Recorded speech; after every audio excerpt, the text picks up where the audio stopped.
streak to the spot of a laser, the crosshairs of a camera, or the pinpoint of GPS coordinates. To strike the right spot at the optimum altitude and angle. In some cases, spread the explosive energy in the right direction, and in some cases even do that in a three-dimensional sense. It hits a place not only at the right point on the ground, but buries underneath the ground in just the right place. Typically, smart bombs have no propulsion systems of their own, but are steered in free fall by winglets. The Tomahawk cruise missile, one of the workhorses of the Iraq War, also uses GPS guidance and television imagery. But its jet engine makes it a missile, not a smart bomb. There's one other critical difference.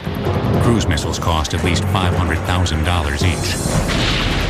A smart bomb, as little as $20,000. Smart bombs seemed to burst on the scene amid enormous hype during the two wars with Iraq.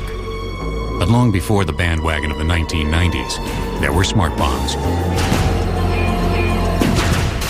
In 1919, Charles Kettering, one of the fathers of precision guidance, had this to say about his brainchild. What is regarded as one of the most destructive weapons invented during the war has been placed in the secret archives of the War Department at Washington.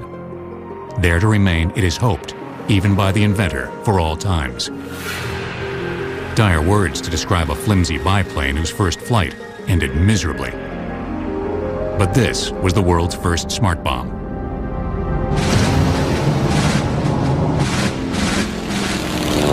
World War I pilots experienced for the first time the stark equation of aerial bombing.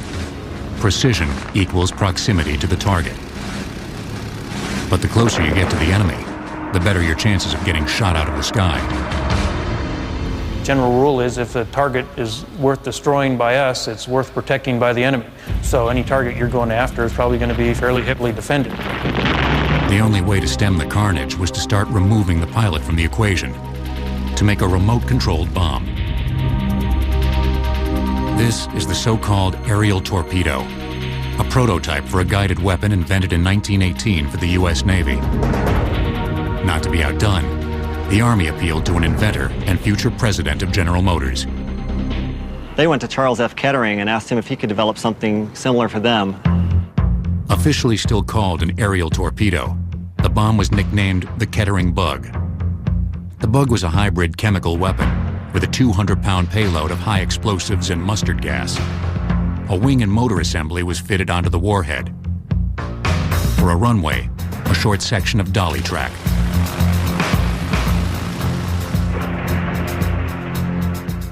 After its first crashes, Kettering's Bug finally flew. The fluttering you see is caused by continuous steering input from gyroscopic stabilizers. Range was controlled by an odometer that counted propeller revolutions. When it reached a preset distance, up to 75 miles, the ignition was killed and the bomb dove. But there were a great many bugs in Kettering's Bug, which was unreliable in testing and deployed too late for combat. Still, in great secrecy, work continued on guided bombs. As two wings gave way to one, in early December 1941, a new kind of flying bomb was tested. Its first flight, as sorry as the Kettering Bugs. But on December 8, 1941, one day after the Pearl Harbor attack, the so-called controllable bomb went airborne. An early version of an optical or television bomb. That's right. It's 1941 and the military already had a TV camera inside a bomb. From a chase plane, the bombardiers saw the TV image and flew the bomb by radio controls, like a really big remote control plane. You're essentially sitting inside the bomb because the TV camera's in the nose and you're flying the bomb. But as the conflict deepened, the U.S. military thought it had the answer to precision bombing. And it wasn't the controllable bomb. In order not to bomb churches, habitations, and only to hit military targets. An instrument of this nature was vital. The bomb sight is just this instrument. The famed Norden Mark 15 bomb sight aimed a bomb drop while taking over a plane's controls during the approach.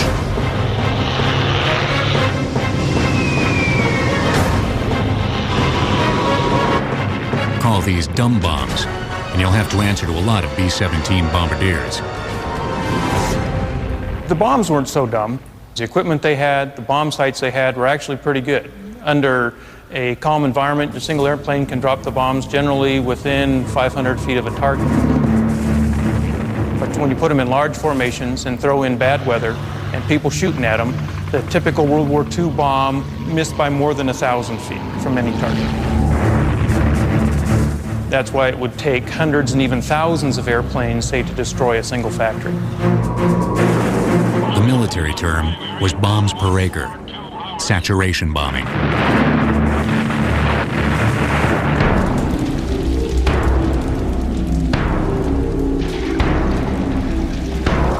The ghastly contest of attrition by saturation bombing was the way of the war. But each of the great powers also dabbled in precision-guided weapons.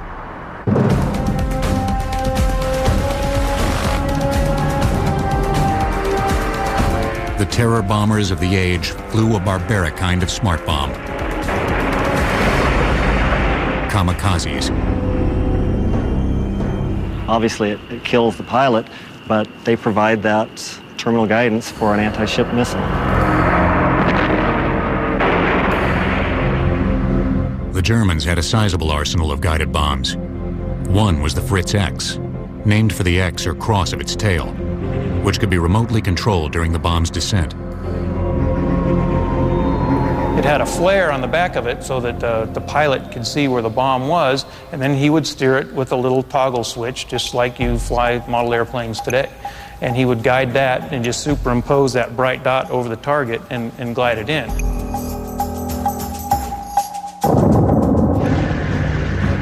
Another German smart bomb was the Henschel 293, a glide bomb able to fly great distances as the bombardier sighted its flare into the target.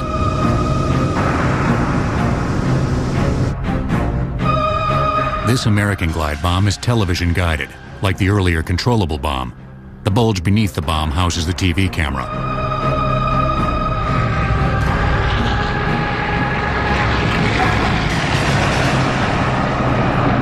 The shallow angle of attack was another advantage to the glide bomb. It skipped the ground until it found the target.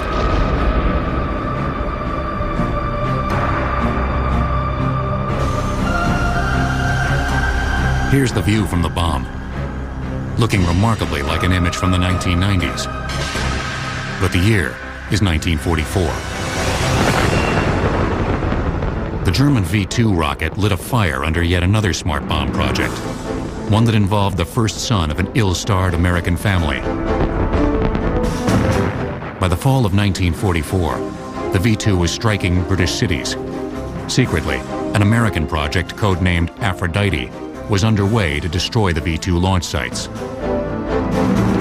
Worn-out bombers, like the B-24 depicted in this period cartoon, were re-enlisted.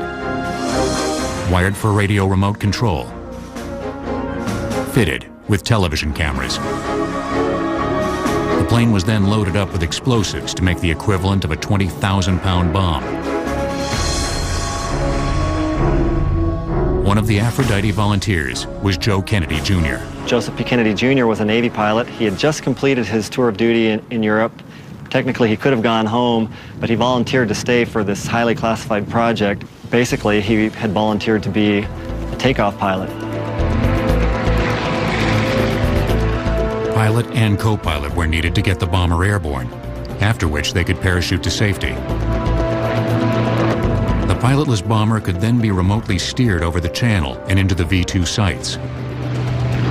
On August 12, 1944, Kennedy took off on mission number 3. Joe Jr.'s mission should have been a really short one. He and his co-pilot, Wilfred Willey, really just needed to take this bomber off, get it into straight and level flight, and then bail out. While they were still over Britain, there was a premature detonation. As a secret report said, the plane was, quote, suddenly enveloped in a large circular ball of flame and white smoke and disintegrated in the air. The bodies of Kennedy and his co-pilot were never found. Aphrodite flew a few more missions, but never knocked out a V-2 base. Later, in 1944, the project was scrapped. Then, the drive towards guided weapons abruptly vanished in twin mushroom clouds. Hiroshima. Nagasaki. Development of conventional guided munitions ceased, and they ceased all funding for it and all interest in it because they thought that the nuclear weapons would replace all that and there would not be any more conventional wars.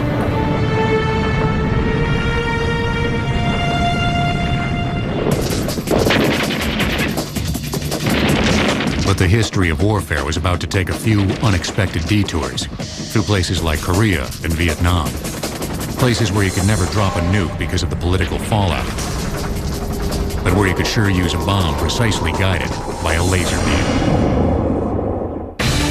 The first battleship sunk by a guided weapon was the Italian ship Roma. On September 9, 1943, as she was attempting to defect to the Allies, the Roma was struck by 2 Fritz X bombs and blown in half. Smart bombs were returned on modern marvels. Bombs away over North Korea. Or rather, bomb away. Because in theory you just needed one. The bright red bridge killer, called a Tarzan, all 13,000 pounds worth. The Tarzan was so big that a B-29 could only hold one bomb, and even to hold one, it had to have a modified bomb bay where it was half exposed. What's in a name? In the case of Tarzan, it's a resume of guided weapons since World War II. The first precision weapon or radio-controlled weapon that was produced in real quantity during World War II was the Azon, which was an acronym for azimuth only. Azimuth means horizontal. An Azon could only be steered left and right. Late in the war, distance or range control was achieved. This new class of guided bombs were called Razons, for range and azimuth only control. Finally, there was the Tall Boy, or British oversized bomb, the bunker buster of its day. Tarzan stood for Tall Boy Range and Azimuth Only Bomb. The knockout punch of a Tall Boy combined with a pinpoint control of the Razon. The maneuver capability of that weapon was on the order of about 1,000 feet left or right and probably about 1,000 feet long or short of where it would hit if you had put no guidance into it at all. Like the guided bombs of World War II, a flare ignited as the Tarzan fell. The bombardier used a joystick to keep the flare superimposed over the target. But there was a problem with Tarzans and other Korean-era guided bombs. The boys in the planes just didn't like them.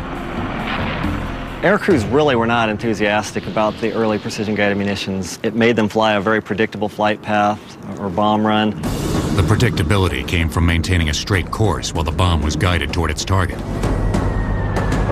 making the plane a sitting duck for anti-aircraft fire or enemy fighters.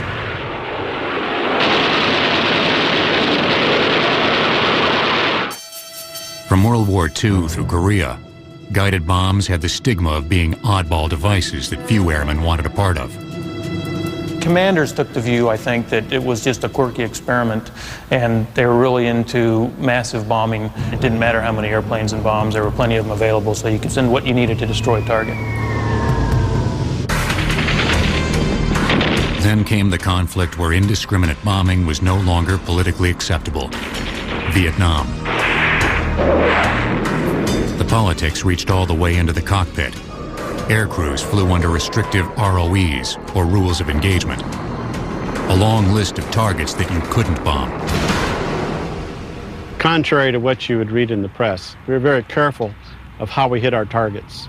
We took pride in the fact that we could accomplish our mission exactly as we were told to.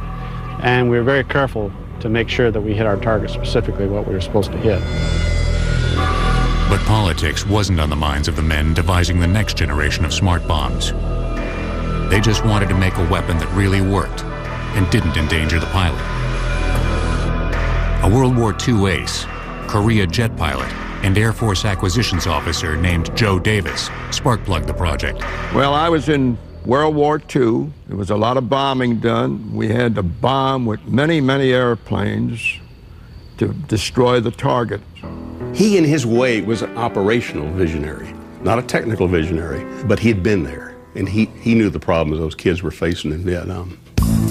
In 1964, an executive named Glenn Peniston from a little-known company named Texas Instruments called on Davis. He had a prototype of a sensor for a proposed radar-guided bomb. On the spot, Davis wondered if the sensor could be adapted to seek out a laser beam. He gave the company a single weekend to work up a proposal. One engineer who lost his weekend was Weldon Word. I would say that 60 or 70% of the things that we wrote down and conceived with the slide rule that weekend stayed forever. The idea was simple. From a pointer or designator, a laser is focused on a target.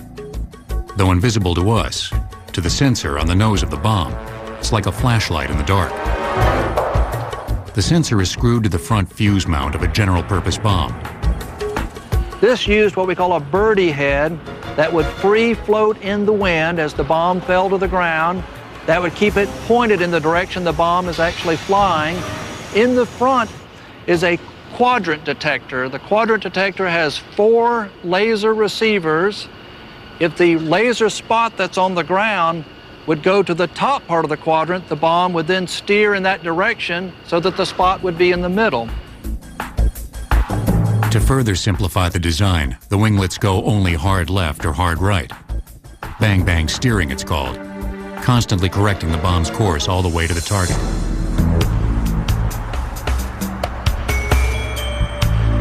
This footage from 1968 is of an advanced test. Laser-guided bombs had already been proven accurate against stationary targets. But could one hit a moving target, such as this remote-controlled tank? The unmanned tank was set loose. One jet followed it with a laser beam, while the other one released the bomb. Striking within 10 feet was considered to be a direct hit. Davis's biggest challenge, though, might have been guiding the bomb through the Air Force bureaucracy. Now I wind up arguing with the 2-star general. He's telling me it won't work, it's not any good. And I'm telling him we're already hit the target. We got a CEP of 10 to 12 feet. We already hit a moving tank. And then the 3-star general at the end of the table shut him up.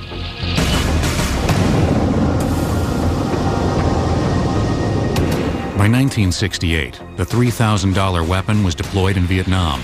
This time, the air crews approved. We use them primarily against pinpoint targets. Laser bombs were perfect for pinpoint targets, such as targets like gun emplacements, AAA. We use them against like bulldozers even, or we'd try to pick the exact point we'd want to cut a road to stop traffic from flowing. Air crews called them Zots, a name borrowed from Flash Gordon. Zot vanished, but one other nickname stuck. I heard the term smart bomb when I was in that squadron. We used to call them smart bombs, and the unguided bombs were called dumb bombs. In a single operation against a bridge in 1972, Smart won out over dumb.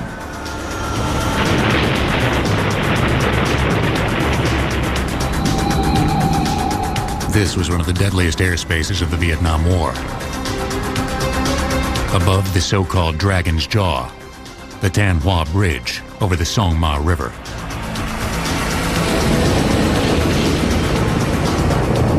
For 5 years, the steel and concrete reinforced bridge had been impervious to conventional bombs.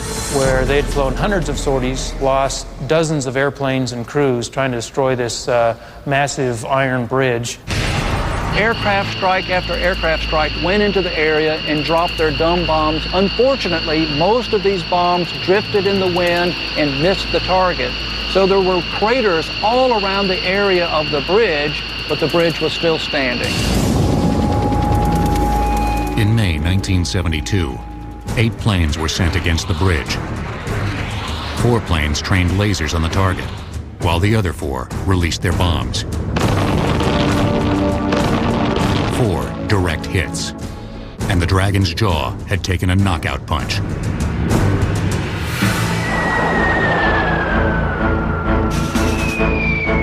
Everything up to now had been prehistory. Other devices had been complex and technology-laden, but the laser-guided bomb was smart. I would say that was really the first weapon that worked, and it worked so well that air crews didn't mind dropping them. In fact, they were enthusiastic about dropping them. Still, they were small fry in the big picture. Politically, Vietnam was an aberration. It was a small war, and we're still in the heart of the Cold War. These things aren't going to happen on a regular basis. But the small war would become all too regular, giving rise to both a seeing eye bomb and a GPS bomb that could literally hit what it couldn't see. During the Vietnam War, the U.S. dropped more than 7 million tons of bombs, fewer than 25,000 tons of which were laser-guided. Smart bombs will return on Modern Marvels. You are the bomb, hunting the enemy and hurtling towards him at thousands of feet per second.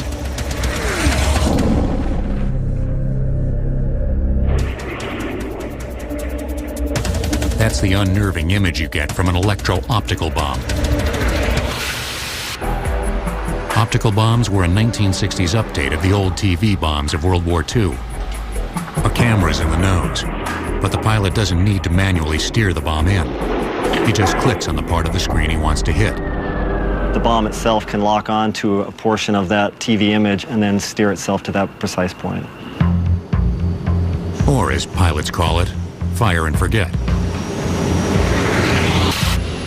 This is a 1971 version of the Walleye electro-optical bomb.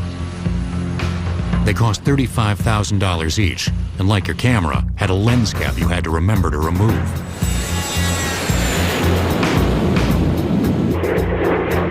During flight, a second protective cap is jettisoned. Now the bomb's eye is wide open. Target is locked. Walleye hits the bait.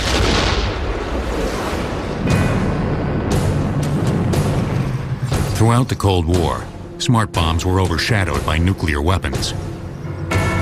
Then in 1990, the Soviet Union ceased to be. Gone too was the prime reason for all those thousands of nukes. MAD, or mutually assured destruction. 1 year later, a new generation of superweapons was ready for their primetime debut. Of course, Desert Storm was a media event in a lot of cases. I mean, you'd get a lot of footage from Vietnam and see those things, but it would be events that happened weeks ago. During Desert Storm, you're getting things that happened last night. During the 30 days of aerial bombardment, all the talk was of smart bombs. Oh, that building is gone. Gun camera footage from electro-optical weapons put TV viewers inside the bomb. Laser-guided bombs were even more accurate, striking an average of 3 meters away from the crosshairs. The word plink entered the vocabulary, as in tank plinking, where smart bombs destroyed enemy vehicles. Another euphemism, collateral damage, gained currency. The number of civilians, or collateral dead and injured, were fewer than the saturation bombing campaigns of previous wars.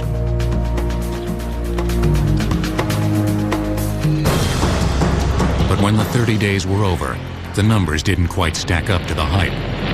The military had relied mostly on the conventional or dumb arsenal. Just 17% of bombs dropped were smart.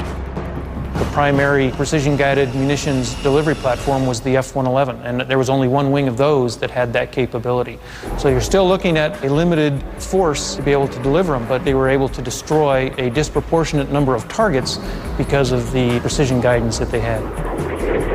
One thing the Desert Storm proved was what smart bombs couldn't do. Laser-guided bombs were only effective in almost perfect conditions. The laser-guided bombs, of course, require a laser beam to go all the way from the airplane to the target. That requires it to be line of sight. Clouds or even battlefield smoke could disrupt line of sight, disabling the lasers. Electro-optical bombs could dive beneath the clouds or smoke to reveal a target, but they were useless at night. General Merrill McPeak, for one, saw an urgent need for a new kind of smart bomb. In this handwritten note, the Air Force Chief of Staff groped for a solution. And he just wrote a note that said, I need an all-weather precision-guided munition. And there was a question on it that maybe it would be radar-guided. He didn't know what he wanted, but he knew he wanted something different from what he had. In a few short years, McPeak got what he wanted, and it wasn't radar, but GPS, Global Positioning System. The solution used the same GPS system that your rich cousin has in his Lexus and your rich uncle has in his yacht. It's a system that uses satellites to transmit your location on the face of the Earth in terms of latitude, longitude, and altitude. 4 satellites are used to determine a GPS location.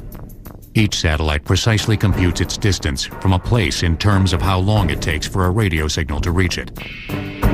There's a single point in 3-dimensional space where the distances will intersect.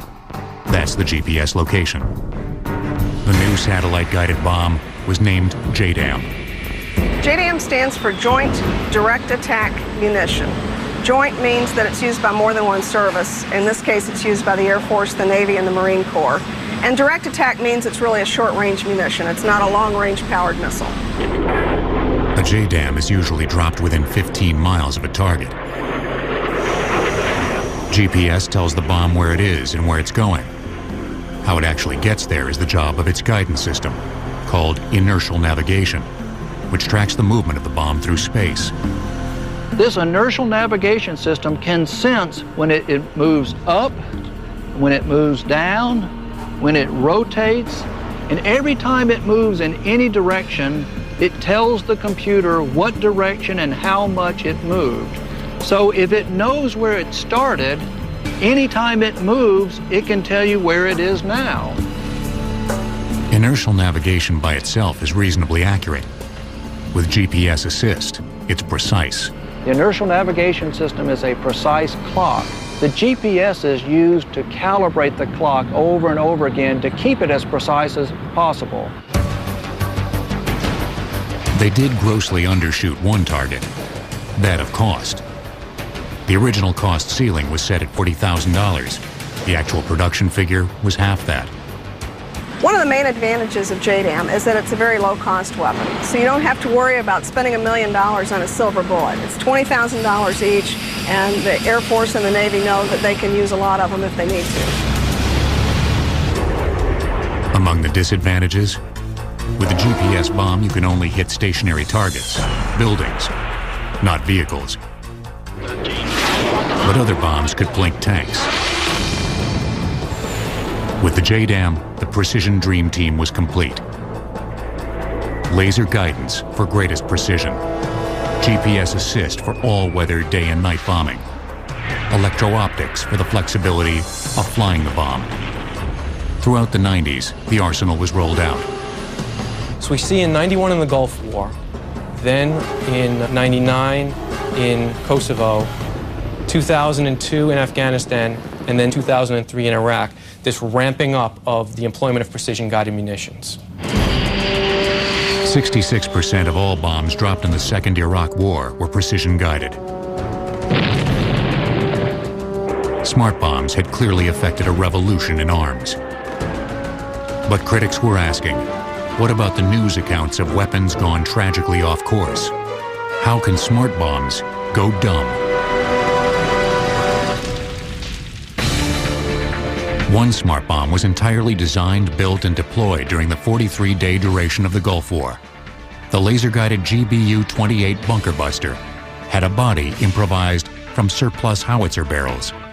Smart bombs will return on Modern Marvels. Precision-guided bombs usually live up to the name. But why do a persistent few go off course? Sometimes hitting precisely the wrong targets. Check out this crater. Mark Garlasco has seen both sides of the precision arsenal. He's a former intelligence officer who left the Pentagon to become a civilian watchdog. It was kind of strange for me. I had been one of the folks involved in actually determining the aim points, and here I was standing in front of these buildings, working on a mission for Human Rights Watch to assess the conduct of the war. There's the telecommunications center. 5,000 pounder right down the belly. So I knew what the aim points were, and I was able to look at buildings and say, gosh, in this case, each one of these weapons struck exactly where they were supposed to. Or in some cases, hey, there was one miss, or this one was off a few hundred yards. This is the Nazaria Bath Party headquarters. As you can see, the facility is completely destroyed. According to the Pentagon, smart bombs are 80% accurate. 1 in 5 is a miss. Of these, a small percentage just don't work. These are mechanical devices, and all mechanical devices have a certain error. A JDAM, for example, has about a 2% mechanical error. And just because of the nature of mechanical devices, it will fail 2% of the time. Then you also have human error. You've got to have a person inputting the coordinates for where the bomb is going to be dropped. And if they make a mistake, people will die. There are also intelligence errors, despite a rigorous system of targeting. When I was in the Pentagon, intelligence drove targeting, and we would take a look at what the objective was. And we would feed targets to the warfighter. There would be a review of those targets. Lawyers would look at it for compliance with international humanitarian law, and then the warfighter would push it back to us and say, these are the ones that we still have on the target list. With potentially hundreds or thousands of targets on that list, there will be errors. Kosovo, May 1999. CIA targeteers choose a building in downtown Belgrade they believe to be a weapons depot and dispatch a B-2 bomber with 5 JDAM GPS-guided weapons to strike it. Were they accurate? Very accurate. All 5 struck the building. All 5 struck their aim points. The problem is, the building wasn't what they thought it was. The building was the Chinese embassy. There were 24 casualties, 4 killed, and the United States had a diplomatic crisis on its hands. The official explanation was that targeteers were working from an older map of the city. The Chinese embassy had moved years earlier. In Iraqi freedom, the problem wasn't that we didn't have the right address. It was that often no one was home. One of the issues is a lot of the buildings were empty. When the bombings took place at the beginning of the war, the Iraqis had plenty of lead time, and they knew that the war was coming. So this is one of Saddam's bunkers. When I was in the Pentagon, you're doing the best job that you can with the information that you have. And you have to understand that the adversary is doing his very best to deny the information from you. And so you're trying to put together a puzzle from thousands of miles away. Or sometimes from just a hilltop away. Like Mark Garlasco, Green Beret Captain Jason Amarine has also seen both sides of smart bombs. Saved by laser bombs one day, struck by a 2,000-pound JDAM the next, in what's been called the worst friendly fire incident of the Afghanistan War. In 2001, after the World Trade Center bombing, my detachment was alerted to deploy to Afghanistan to conduct unconventional warfare operations. By November 2001, Captain Amarine and his Green Berets were fighting alongside Northern Alliance leader Hamid Karzai. They relied on precision airstrikes to hold their own against overwhelming Taliban forces. And when we described our location to the aircraft overhead, the response was, that's all you've got? And the pilots, to their credit, knew exactly how dire the situation was. And before long, the sky was just loaded with F-18s and F-14s were coming to our aid. And they bombed the hell out of that Taliban convoy all morning as we directed the airstrikes. On December 5th, the little guerrilla unit had advanced closer to Kandahar. Karzai had just been named interim president of Afghanistan. He was expecting to receive surrender terms from Kandahar at any moment. A separate Army command unit was directing airstrikes against some Taliban diehards. From 39,000 feet, a B-52 bomber released a JDAM bomb that was a direct hit on Captain Amarine's position. When the bomb hit, it hit just out of the blue. There's no whistle, there's no telltale sign that a bomb's about to strike. All I knew is there was a massive explosion and I flew through the air. That morning, I lost 22 of my Afghani soldiers, 22 of my best Afghani soldiers.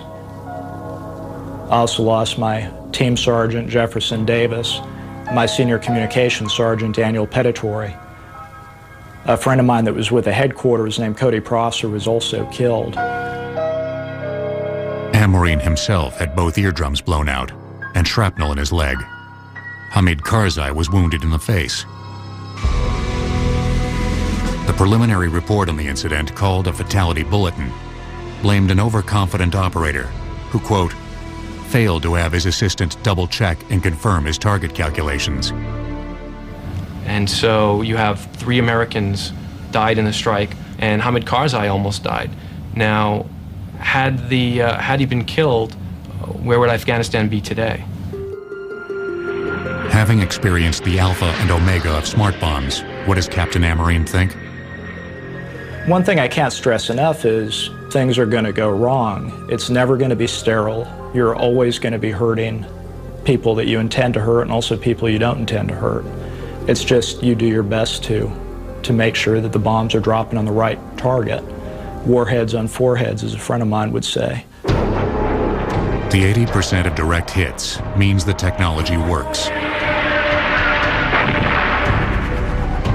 The occasional accidents remind us that war will never really be surgical. The danger in thinking that smart bombs are somehow safe is that we may be quicker on the trigger. The threshold for going to war is lowering. The more you use these weapons, the more we see in these weapons a license to resort to war more frequently, the more we will see that civilian casualties are not a thing of the past. But it's the military's job to be ready for any eventuality. Future wars may be fought with smart weapons like these, robot paratroopers, and pinwheeling killing machines.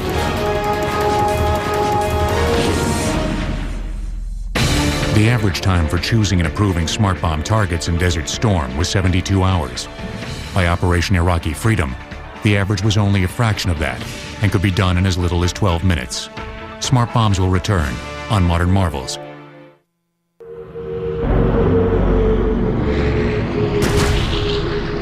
On March 11, 2003, at Eglin Air Force Base, a giant weapon with the gaudy nickname Mother of All Bombs was tested.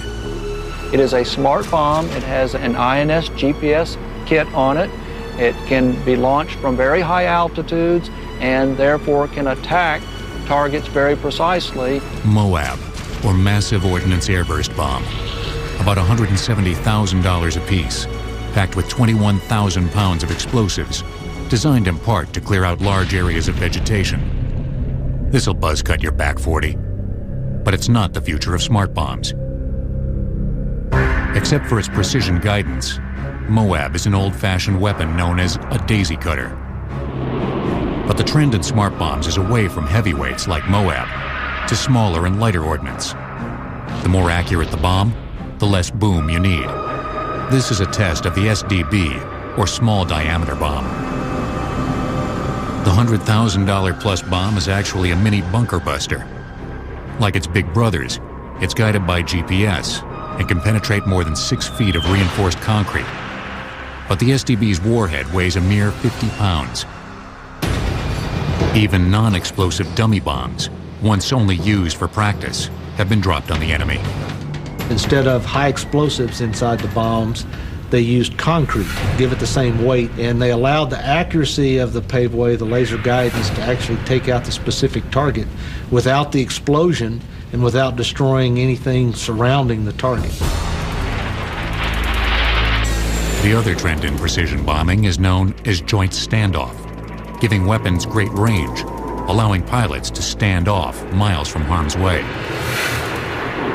The Joint Air-to-Surface Standoff Missile, or JASSM, is just now finalizing its operational test. So this has not been used in operational use yet, has not seen war.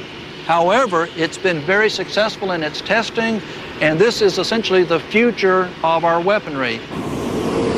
Costing between $400,000 and $600,000, JASSM can fly to a war zone up to 70 miles away. Arriving above an enemy position, it begins circling, trolling for targets while feeding TV images back to command stations. That allows the weapon to be loitering in the area of the target, waiting for something to occur, and in fact could receive commands against different targets after it's left the airplane. The ultimate smart bomb is one that chooses targets as well as attacks them. What's known as an autonomous weapon. Possibly they're the battlefield robots of the future. One autonomous system is a so-called sensor-fused weapon. Sensor-fused means it's packing different weapons, choosing them on the basis of what it sees. Parachuting from the bomb are many can-shaped objects. Miniature rotors help each one patrol a battlefield while sensors scan the area. It would look for a heat signature. It might look for a shape. It might look for a sound. The particular heat signature of a tank would signal the weapon to release an armor-piercing round.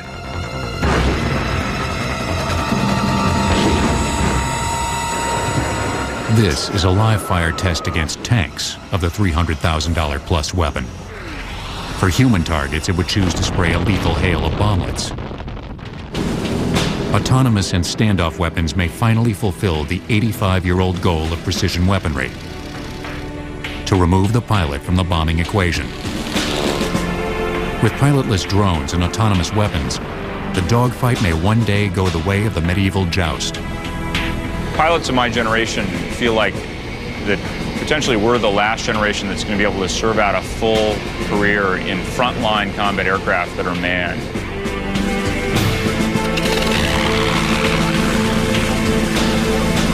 From the aerial torpedo to the laser-guided bomb to joint standoff weapons, safeguarding pilots has always been the goal. Protecting non-combatants, the humanitarian bonus. You know, in the Second World War, you had things such as Dresden, where entire cities were bombed. Or you had Hiroshima and Nagasaki, where just huge, massive amounts of civilian casualties were sustained. That's something that no one ever wants to happen again. With precision weapons, there may never be another Dresden. But there may be many more Baghdads. Bombs may be smart, but history will judge how intelligently they're used.